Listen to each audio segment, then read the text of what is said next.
Ready? 3, 2, 1. Howdy, folks! How y'all doing today? You are back with Big CheeZ for another Sunday Slice.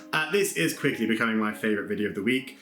Nice, just to, like, as one person put it in the comments, it's like, you know, just chilling out with your friends at a coffee shop, and maybe that's why I love it so much. It's just chatting to you guys, which is really nice, and something I don't feel like I get to do enough of in the videos. I get very distracted by the bright colours and things going on.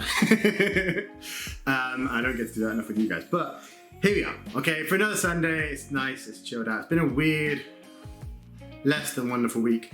Very weird week, but yeah, we'll get on to that in a minute. So first things first is job stuff, I guess. Unfortunately, I got turned down from one of the places I had my hopes set on. They emailed me and said that we admire your experience and background, but we have decided to proceed with other applicants. Like, what does that even mean? Like, don't ponce at the words. Just say what you mean what you say. If I, you know, not meet the criteria, then fine, that's absolutely fine. But to be fair, like, I mean, when I was on the phone to the guy for the first interview, they kind of said, like, the area manager might feel like you might be a flight risk because you're a store manager before, you're applying for a supervisor position now.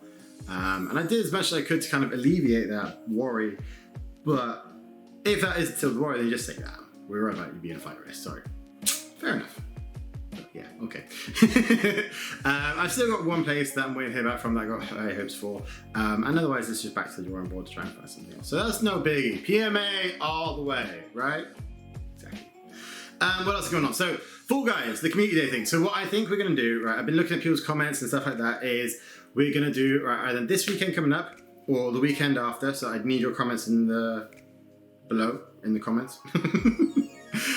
We're going to do Saturday for a PlayStation day, Sunday for a PC day. Okay, now just drop in the comments which one, like which weekend would be good, okay? And we'll try, if both weekends, then we'll just find the one that works for most people and we'll try and get stuff together like that. But it kind of feels like the best way to do it. And what we'll do is we won't really set a time so much. We'll have it going from, say, I don't know, 12 till 5 or whatever people can do, I guess. We'll work out a time slot for that.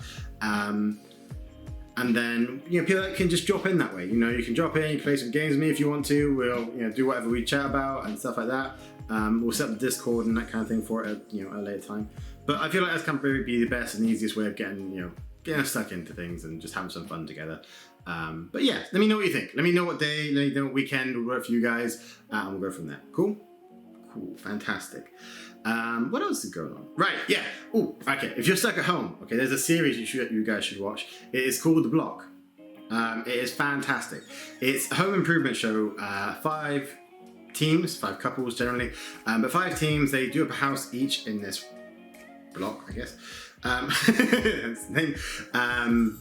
But it's out in Australia, so they're really positive and happy anyway. But there's always, like, it's a huge challenge where they get 250 grand, they have an auction at the end of it, and anything over the auction price, these couples all get to keep, no matter who actually wins. Whoever has the most money over also gets an extra 100 grand. Cool. Awesome, right? And I realized I was getting older when I really kind of started enjoying home improvement shows, but this one is just fun. Like, the competition side of it is great. They get like a week per room. They have to make it look amazing, get all sorts of prizes and stuff like that going through it. Plus all the competitiveness, they're trying to, you know, killing each other. It's kind of great, but but like, yeah, check it out, guys. See what you think. I'm on season 11 at the moment. It's amazing. Like, it takes so, like, there's so much in it as well. Like, there's like 40 odd episodes. Each episode is an hour long. There's like 13 seasons. So you, like, if you're stuck at home at the moment, like, this is a good one to get into. Like, you know, give it a try. See what you think. Let me know as we go along. Okay. Cool. The weird stuff. Yes, the weird stuff this week. So I got blackmailed. Yeah, I got blackmailed and I'm already laughing about it. Yeah. Okay, so no, this isn't a laughing subject really. I mean, kind of is. Like, so this happened, and then a half an hour later, I was kind of alright about it. But anyway, so like the kind of long story short. So someone got in touch with me and they were threatening to send out a load of photoshopped messages and images. If I didn't give them a load of money, basically. And I didn't have a load of money. So, you know, it's a pretty hard choice on that one.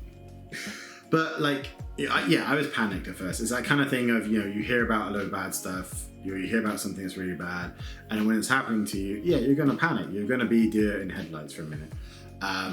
But sometimes you can just, you can think yourself back out of it. Sometimes it helps to just talk to someone and have them say to you exactly what you already know. And in this kind of situation, whether it's blackmail or fraud or trying to exploit you for money or whatever it happens to be, then the long and short of it is don't give them money. Because these people don't care, you give them money, then as soon as you do that, they know that they've got something over you that you're willing to protect and buy to protect it, okay? And they're going to continue demanding money from you until you have nothing left. And then they're still going to do exactly what they were threatening to do. That's what these people do. They live in darkness, they live in the shadows, they live to exploit people, unfortunately. And which is what kind of was trying to be happening with this. So they demanded this money. I thought about giving them some money, and I said that to them, I don't have a lot of money. Can I give you this? And they said yeah, and we'll work out something else to get the rest of the money later on. And I felt at one point I was thinking about doing it, and then it's just no. Why the hell do I give them money? How can you trust these people to give you to do what they're gonna do, or to do what they say they're gonna do? Of course you freaking can. These people have reached out to exploit you. You can't trust that crap.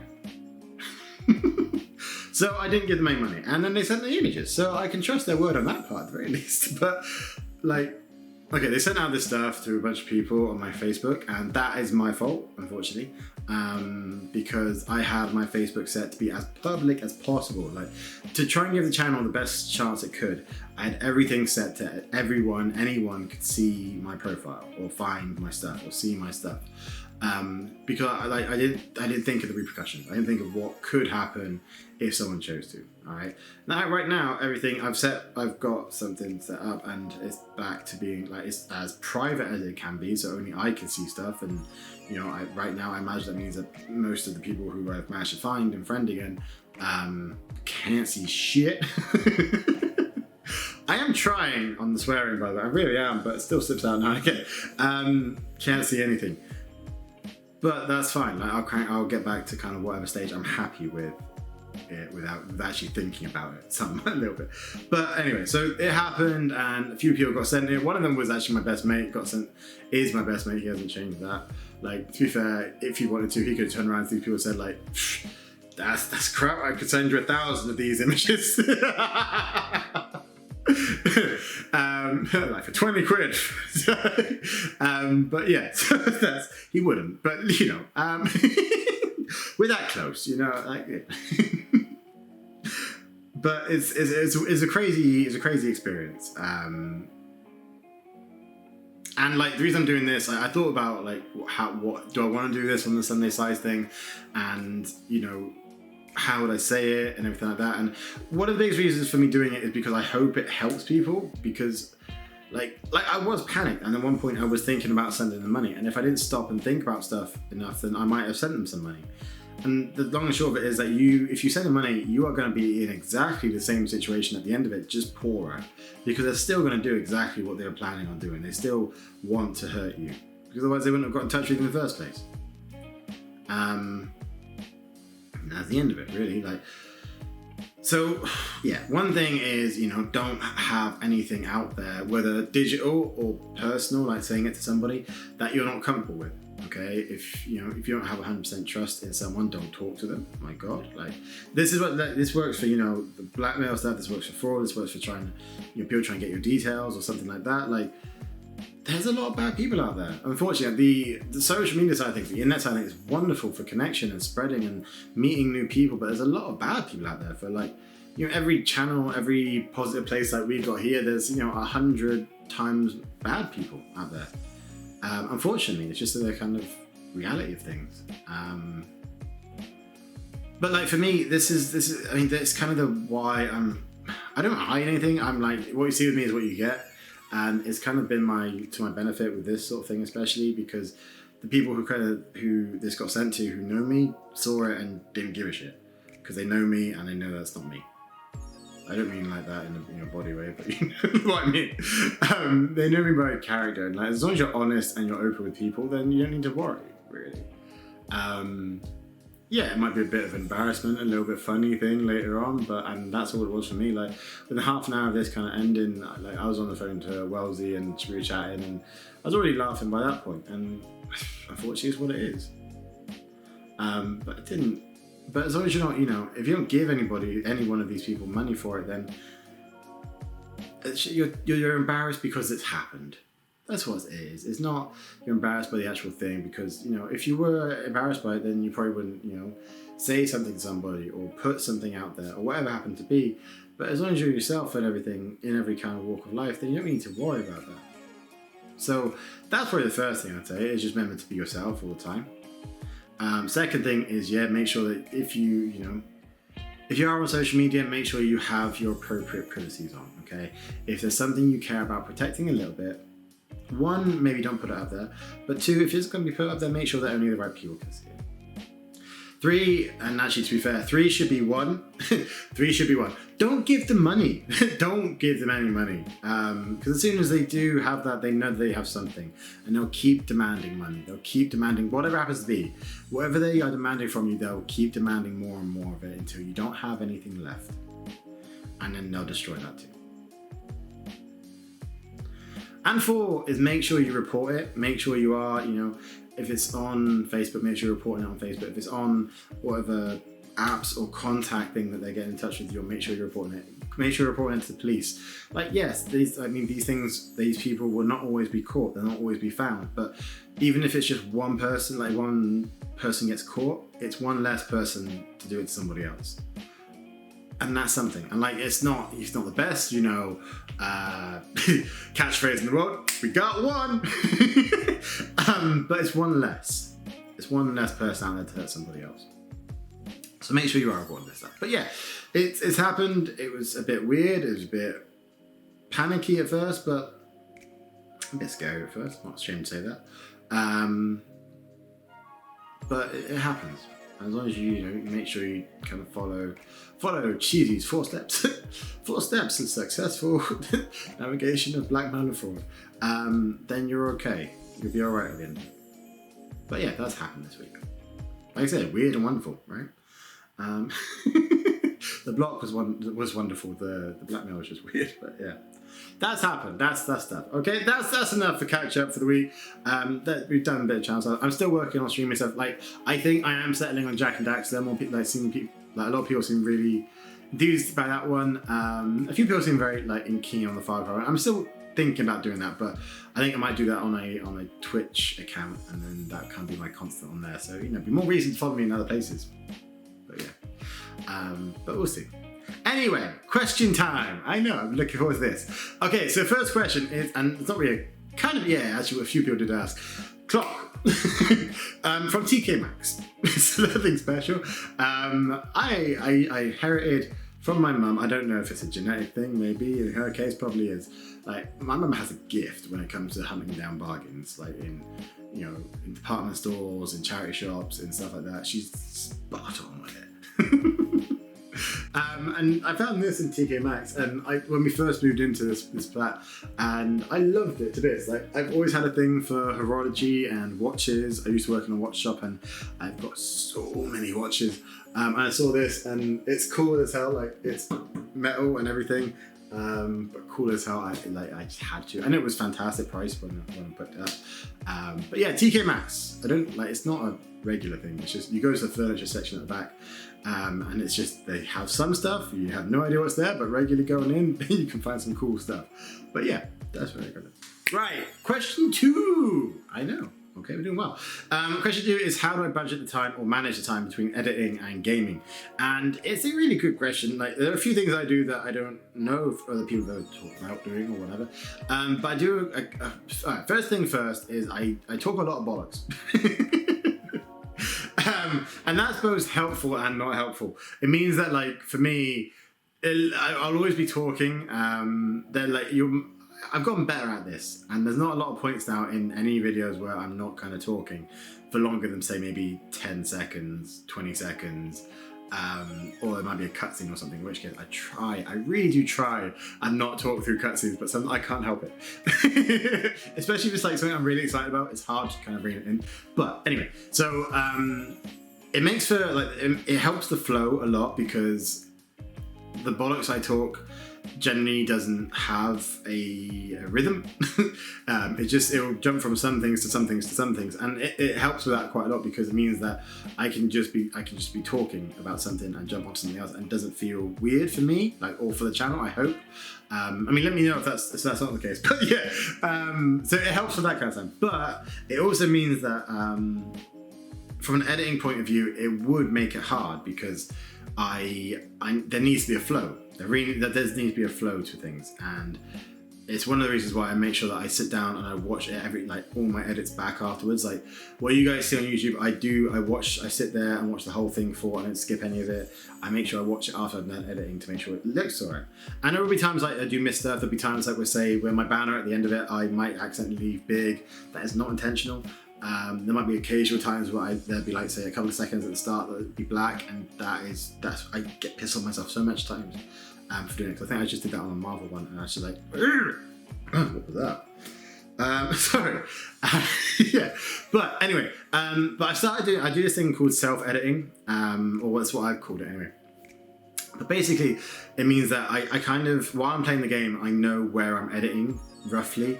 I know that, if there's been a boring bit, I know that because I talk so much bollocks, it's easy for me to differentiate it.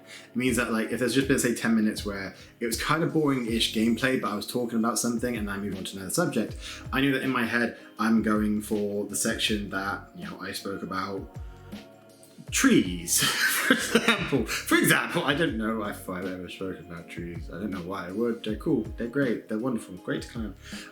But why am I talking bollocks again? That means that I can take out those 10 minutes without having to sit there and watch those 10 minutes.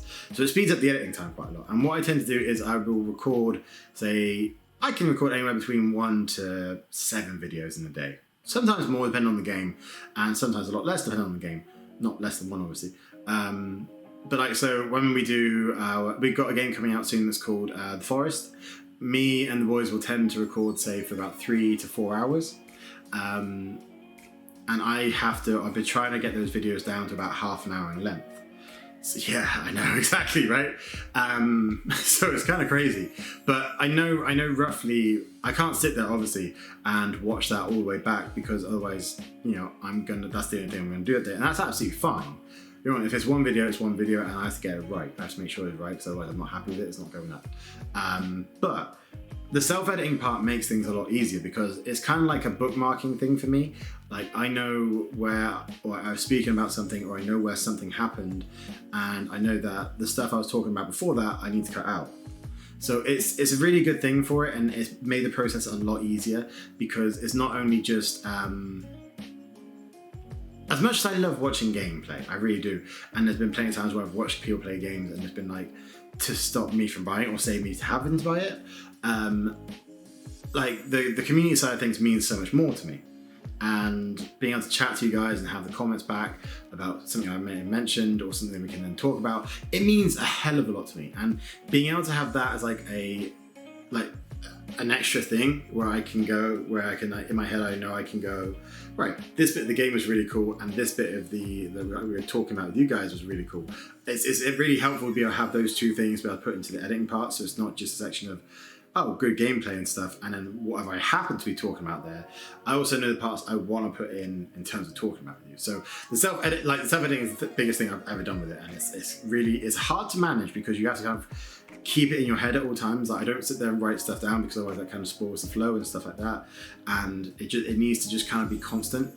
And where I record in a day and then I'll do some editing the next day, it's hard to kind of keep track of it all, but it really helps me out. So yeah, that's probably how I do. Question 3. Have I always been in retail? Pretty much. Someone else is that been my career? Do I fall into it, or have I been doing other things? And no, to be perfectly honest with you, I got a Sunday job as in a stationery store. Hence this actually. I'm a sucker. I'm a real sucker for bargain stationery that kind of looks weird. So I think that was like £1 in paper chase. It's really good. I always need a little notepad. Always need notepads. Always writing this stuff down. So I started working in a stationery store when I was 16, and before that, to be fair, I worked in my dad's video shop for quite a bit of time. Whenever I was home and bored or whatever, I needed pocket money, I'd work in the shop. And I've always liked that kind of like the interaction with people. It's no surprise I'm a chatty person. I hope it's not surprising I'm a chatty person, but I like being around people. I like, I like the interaction. I like that the day is always different because you get to know someone a bit better about something else, and it keeps things different every day. Like, if you look at retail in the sense of you're just selling stuff, then it can be pretty boring, but you get to know people and that makes the day fun. That makes the day happy. That gives you some, you've made someone smile. And like for me especially, I went from working in stationery to goldsmiths, so jewelers, and like that was a huge eye-opening thing for me because it meant that where I live, it's not the biggest place in the world, but like when you sell someone their engagement ring, or you sell them, I don't know, the watch for their son's 18th birthday and stuff like that, and they remember you, and you're out in the street, you go into the shops or something, and that person, you happen to walk past the person, and they remember you, like it's such a buzz. Like you touched someone's life that much, or you made something special in someone's life that much, and it's just so wonderful. And that's why I've kind of always stayed in retail. Like I've been lucky with the place I've worked in. It's meant for I like going to places where I can spend a lot of time with people. I've tended to work in kind of higher end or luxury retail, I guess, for a little while now. And I know, looking at me, you wouldn't think it, but it means that I can kind of spend a bit more time with people, get to know people a bit more, and that's what I really love doing. That's why I kind of keep saying the community side of things with you guys. I love getting to know people. I love hearing about the lives they've had, or what they're kind of looking for, or what their goals are. It's never just been like normal stuff. I mean, it's not like oh, what are you looking for today? What colour do you want? What size are you? It's get to know them, and that's been the nicest part for us. It's why I've always kind of stayed in retail. But yeah. And then final question for the day is below zero question. Okay, so have I been back on below zero since the updates and stuff? I have not. Okay, so the last episodes I put up of below zero. If you guys don't know, then what? Sorry. So Below Zero is Subnautica's second game. It is probably one of the things I'm looking forward to most this whole year. I cannot wait for the new game. It is a wonderful story. It is the guys for Subnautica create such a fantastic environment for undersea exploration, and there's not enough games that kind of do that. They do it in a way that's really freaking terrifying. Which doesn't sound like the friendliest thing, but it's amazing. It's a wonderful game. Anyway, yeah, but it's still in early access. Below Zero is still in early access at the moment, and I think it's coming out in October, I want to say. I'm really excited for it. They have consistently done a lot of updates for it though, and I have been keeping track of those. I have been aware of them, I've read about them, I've not actually watched any gameplay for them, because the first game of Subnautica I loved to death. Unfortunately, I watched Jacksepticeye's series on it, and it meant I knew where I was going. Now, I watched his series because I didn't have a PC, and at the time I didn't think it was going to come to PlayStation anytime soon, but it did. And when it came to it, like I'd already seen the Reaper, I'd already seen the Warper, I'd already seen the Reefbacks and stuff like that. And don't get me wrong, like it didn't stop me loving them. It didn't stop me being ridiculously shit scared when the Reaper came out of nowhere and bit my face off. But if it had been the first time I'd ever seen them, like I had no idea what they looked like, if I had no idea what those noises were, if I had no idea, what that thing coming at me out of the darkness was, I can imagine being like even more scared. And I don't want to do that with Below Zero. I've played the early access Below Zero for a little bit. I've got as far as I want to get to, and I've seen quite a lot of it already, unfortunately. I think I've done too much already. But I don't want to spoil anything more for myself. I've seen some of the stuff. It sounds fantastic. It sounds cool as hell. I've seen them update stuff. I've seen them change the story. I've seen everything like that. But I haven't. The last two updates, I don't think I haven't gone on to at all. They seem not as in depth, which is great. I don't feel like I've missed out on anything, so it would be really hard to stay away from it. But I don't want to spoil anything else for myself. That's why I haven't done any more videos on Subnautica. Don't worry, I wouldn't do them without you guys. It's very hard for me to play games anymore without you guys. It's one of the reasons why I do record so many games in a day. Like if I'm in a mood to and I'm often in the mood to record in game, I tend to record, say, I can record between 1 and 7, 10 maybe videos a day depending on the game. It's mostly because I keep talking. Like when I'm playing on my own, I just talk now. It's just kind of natural habit. There's only one game now that I don't talk when I'm playing on, and that's Formula 1 2020, and that's because like I play that now on, it's like 100%, you can pick how much of the race you do, like 5 laps, 25% of the full race or whatever, and I play it on like 100% now, just for the full experience. And like that'd be really boring to record and do that with you guys, so it's me literally just going around the track. Like, I'm good, don't get me wrong, but like when you see the same lap, like, you know, 10 times, it's kind of like, oh, okay, is this going to be the full video? Yep, okay, that's an hour and a half long. Yep. Great. But yeah, so Naught will be back on the channel very as soon as it's out, basically. I will be going on that. The day it is out, getting up early, putting the video out of that, and I cannot wait to jump back on. It is one of my favorite games out there, and it's going to be back soon, very soon, I hope. But no, I haven't gone on it just yet. I haven't gone on any of the updates yet. I don't want anything spoiled for myself or anything. Even the little things I love with Nautica, so I don't want to spoil anything. But yeah, I'm looking forward to it. It's hard to keep away from it, but it is coming back soon. But that's been my Sunday slice for the week, guys. I hope you have had a great week. I hope you got a great week coming up. I hope you got some nice plans. But yeah, thanks for coming and chilling out with me today. Hope the stuff has helped. Hope the stuff on, like, you know, making sure you stay safe out there in the digital world has helped. And don't forget, drop some questions below and what dates, what weekend you're free for the community weekend. In the meantime, guys, I've been Big CheeZ. I hope you've had a great day. I hope you've had a nice time coming and chilling out with me. So thank you very much for that. And I will see you next weekend for another Slice of Sunday. Bye-bye.